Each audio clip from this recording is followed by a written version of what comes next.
بچپن کے حالات اور واقعات کے متعلق جانیں گے۔ نیز نبی صلی اللہ علیہ وسلم اور صحابہ کرام کا حضرت امام حسن و حسین سے عقیدت اور محبت کے چند منتخب واقعات بھی پیش کی جائے گی۔ رمضان سن 3 ہجری کو مدینہ منورہ میں حضرت علی اور فاطمہ رضی اللہ تعالیٰ عنہ کے گھر امام حسن علیہ السلام کی پیدائش ہوتی ہے۔ نبی صلی اللہ علیہ وسلم کو جب خبر ملتی ہے تو آپ صلی اللہ علیہ وسلم تشریف لاتے ہیں اور اپنے نواسے کا نام حسن رکھتے ہیں، جبکہ شعبان 6 ہجری کو امام حسین علیہ السلام کی ولادت ہوئی۔ نبی صلی اللہ علیہ وسلم اپنے دونوں نواسوں کا نام حضرت ہارون علیہ السلام کے بیٹوں کے نام یعنی شبیر اور شبر کے نام پر رکھا، اور یہ ایسا نام تھا جسے اللہ نے اہل عرب کے ذہنوں سے چھپا رکھا تھا۔ آپ صلی اللہ علیہ وسلم نے فرمایا، حسن اور حسین جنتی ناموں میں سے 2 نام ہیں۔ امام حسن اور حسین نے امام الانبیاء محمد صلی اللہ علیہ وسلم کے آغوش رحمت میں پرورش پائی۔ نبی صلی اللہ علیہ وسلم نے خود اپنے دونوں نواسوں کی تربیت فرمائی۔ آپ کو اپنے نواسوں سے بے پناہ محبت تھی۔ حضرت انس روایت کرتے ہیں کہ نبی صلی اللہ علیہ وسلم جب سجدے میں ہوتے تو امام حسین آپ کے پشت پر سوار ہو جاتے، لہٰذا آپ اپنے سجدے کو طویل کر دیا کرتے تھے۔ ایک موقع پر جب آپ سے عرض کیا گیا کہ اے اللہ کے رسول، آپ نے سجدہ لمبا کیوں کر دیا تھا؟ تو آپ نے فرمایا، مجھ پر میرا بیٹا سوار تھا، اس لیے جلدی اٹھنا مناسب نہیں تھا۔ نبی صلی اللہ علیہ وسلم نے اپنے دونوں نواسوں کی ایک عظیم فضیلت بیان فرمائی جو خصوصی طور پر امام حسن و حسین کو اللہ کی طرف سے عطا کی گئی تھی۔ حضرت حذیفہ بیان کرتے ہیں کہ میں نے ایک دن نبی صلی اللہ علیہ وسلم کو بے انتہا خوش دیکھ کر پوچھا کہ اے اللہ کے رسول، آپ کی اس مسرت کی کیا وجہ ہے؟ تو آپ نے فرمایا، اے حذیفہ، آج ایک ایسا فرشتہ نازل ہوا جو میرے پاس اس سے قبل کبھی نہیں آیا تھا۔ اس نے مجھے میرے بچوں کے متعلق مبارکباد دی اور کہا کہ فاطمہ جنت کی عورتوں کی سردار ہے اور حسن اور حسین جنت کے جوانوں کے سردار ہیں۔ یہ دونوں شہزادے نبی صلی اللہ علیہ وسلم کے آنکھوں کی ٹھنڈک تھے۔ حضرت سعید بیان کرتے ہیں کہ وہ نبی صلی اللہ علیہ وسلم کے ساتھ ایک دعوت کے لیے نکلے۔ حضرت حسین رضی اللہ تعالیٰ عنہ گلی میں کھیل رہے تھے۔ نبی صلی اللہ علیہ وسلم لوگوں سے آگے بڑھے اور اپنے ہاتھ پھیلا دیے۔ امام حسین ادھر ادھر بھاگنے لگے۔ نبی صلی اللہ علیہ وسلم ان کو ہنساتے رہے یہاں تک کہ ان کو پکڑ لیا۔ آپ نے اپنا ایک ہاتھ ان کے ٹھوڑی کے نیچے اور دوسرا سر کے اوپر رکھا اور بوسہ لیتے ہوئے فرمایا، حسین مجھ سے ہے اور میں حسین سے ہوں۔ اللہ اس سے محبت رکھے جو حسین سے محبت رکھتا ہو، اور اس سے بغض رکھے جو حسین سے بغض رکھتا ہو۔ اس فرمان میں نبی صلی اللہ علیہ وسلم نے اپنی امت کو یہ اعلان کر دیا کہ امام حسین سے محبت ایمان والوں پر فرض ہے اور ان کا دشمن مومنوں کا دشمن ہے۔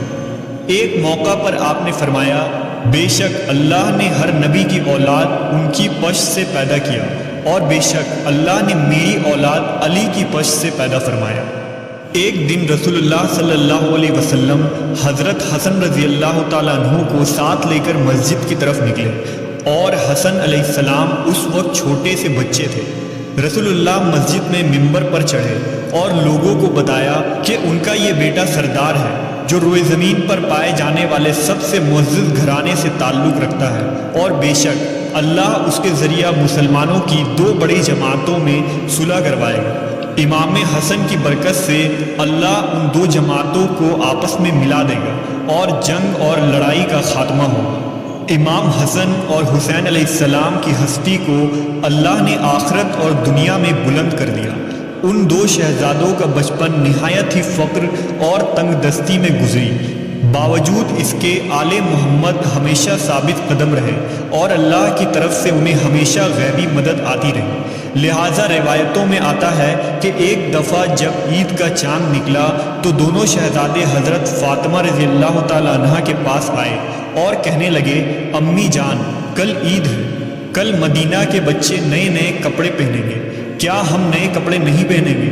حضرت فاطمہ بہت پریشان ہوئی اور اپنے لخت جگر کو دلاسا دیا کہ ان کے لیے بھی اللہ کپڑوں کا انتظام ضرور فرمائے گا۔ آپ نے نماز ادا کی اور اللہ سے دعا کی کہ کچھ ہی لمحوں میں کسی نے دروازے پر دستک دیا۔ پوچھا کون ہے؟ کہا میں اہل بیت کا درزی ہوں، شہزادوں کے لیے کپڑے لے کر آیا ہوں، لہٰذا آپ نے کپڑے لے لیے۔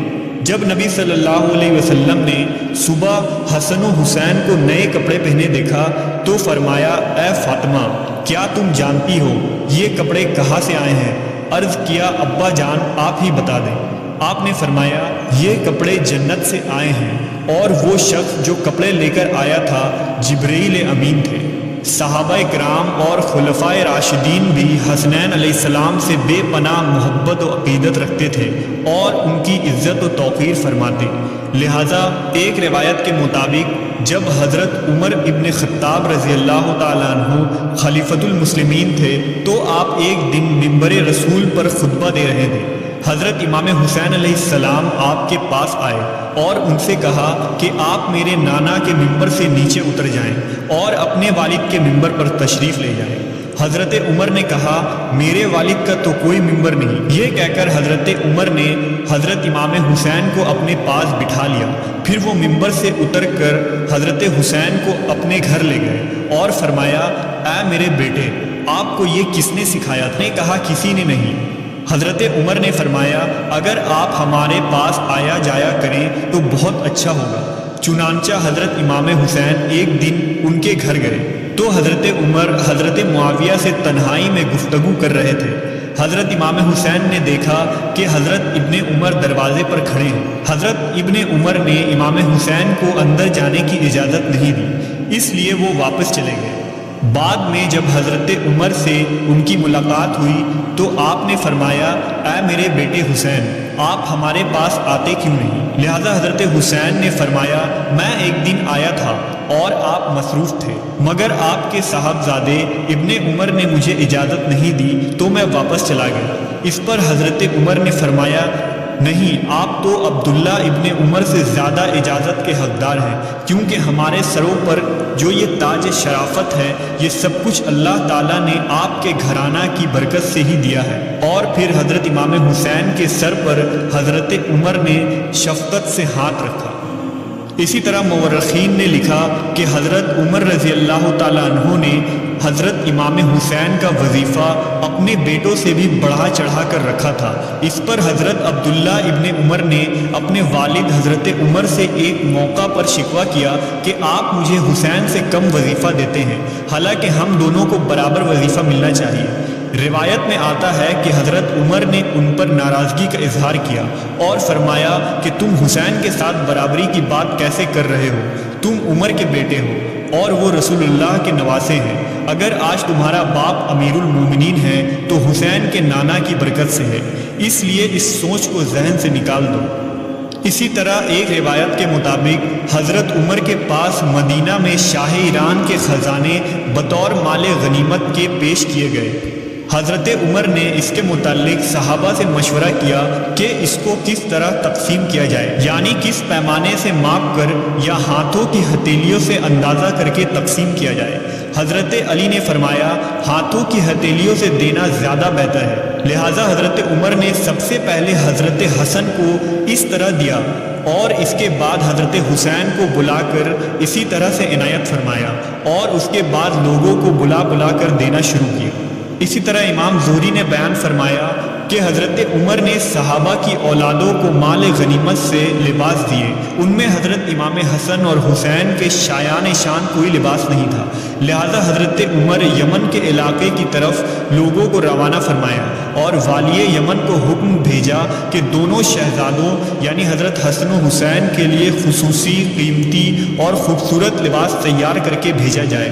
جب یہ لباس وہاں سے تیار ہو کر آیا اور ان دونوں شہزادوں نے پہنا تو اس وقت حضرت عمر نے ان کو دیکھ کر فرمایا اب مجھے دلی خوشی ہوئی۔